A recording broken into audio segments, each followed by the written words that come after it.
આગામી 26 એપ્રિલ 2026ના રોજ યોજાનારી સ્થાનિક સ્વરાજ્યની ચૂંટણી માટે વિવિધ પક્ષ દ્વારા ઉમેદવારોના નામ જાહેર કરવાની અને ફોર્મ રજૂ કરવાની પ્રક્રિયા શરૂ કરી દેવામાં આવી છે। ત્યારે રાજકોટ જિલ્લાના ઉપલેટા તાલુકાની જિલ્લા પંચાયત અને તાલુકા પંચાયતની વિવિધ સીટો માટે ભાજપ દ્વારા ઉમેદવારી ફોર્મ રજૂ કરવાની પ્રક્રિયા શરૂ કરી દેવામાં આવી રહી છે। તાલુકા પંચાયતની તમામ બેઠકો અને જિલ્લા પંચાયતની 3 બેઠકના ભાજપ દ્વારા આજરોજ ફોર્મ રજૂ કરવામાં આવ્યા, જેમાં તાલુકાની સીટો માટે અરણી, મેરવદર, ડુમિયાણી, વરજાંગ, જારિયા, ઢાંક, ખારચિયા, કોલકી, ખેરસરા, મુજીરા, પાનેલી, ગણોદ સહિતના તમામે તમામ 18 ફોર્મ રજૂ કરી દેવામાં આવ્યા હતા। જિલ્લા પંચાયતની સીટ માટે 3 ફોર્મ, જેમાં ડુમિયાણી, કોલકી અને મોટી મારડ બેઠકના ફોર્મ પણ રજૂ કરી ઉમેદવારી જાહેર કરાઈ હતી। આજરોજ ભાજપ દ્વારા તમામ બેઠકોના ફોર્મ એક સાથે રજૂ કરવા માટે ઉપલેટા ખાતે ખૂબ જ મોટી સંખ્યામાં ભાજપના તમામ કાર્યકરો, હોદ્દેદારો સહિત વિવિધ આગેવાનો મોટી સંખ્યામાં હાજરી આપી તમામ ઉમેદવારોને અભિનંદન પાઠવ્યા હતા। મારું નામ મયંક ધીંગાણી, ઉપલેટા તાલુકા ભાજપ પ્રમુખ।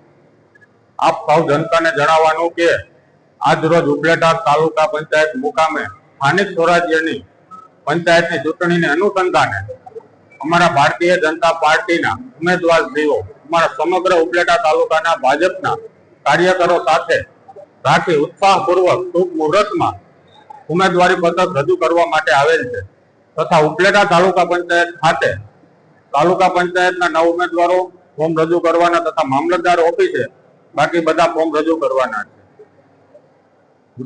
ઉપલેટા તાલુકાની 3 જિલ્લા પંચાયતના ફોર્મ પણ મામલતદાર ઓફિસે રજૂ કરવાના છે।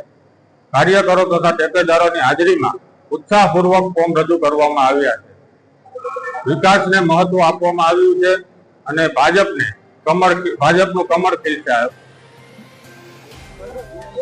હું મેહુલ કરશનભાઈ ચંદ્રવાડિયા, ઉપલેટા તાલુકાના દુમિયાની 4માં ભાજપના ઉમેદવાર તરીકે આજે ફોર્મ રજૂ કરેલ છે અને અમે કાયમીની માટે લોકોની વચ્ચે રહી અને કામ કરીએ છીએ। અને ગત પેટા ચૂંટણીમાં હું 70 મતથી મારી હાર થઈ હતી, ત્યારે એ પછી પણ હું 1 વર્ષથી ફૂલ એક્ટિવ છું અને અમે અમારા કામથી મતલબ છે, અમારે કોઈ બીજી હોદ્દાના કે કોઈના કામ ઓલામાં નથી।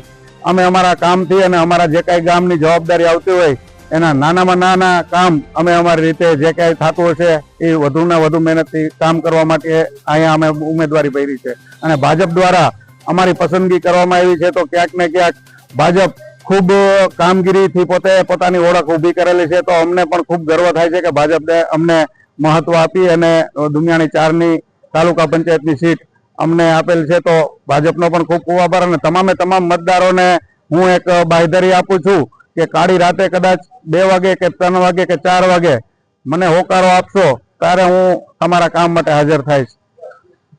સરફરાઝ કોડી, ઉપલેટા। હવે જુઓ દેશ દુનિયાની તમામ ખબરો તમારી આંગળીના ટેરવે। ઉઠાવો મોબાઈલ અને ગૂગલ પ્લે સ્ટોર પરથી ડાઉનલોડ કરો અમારી CN24 ન્યૂઝ મોબાઈલ એપ।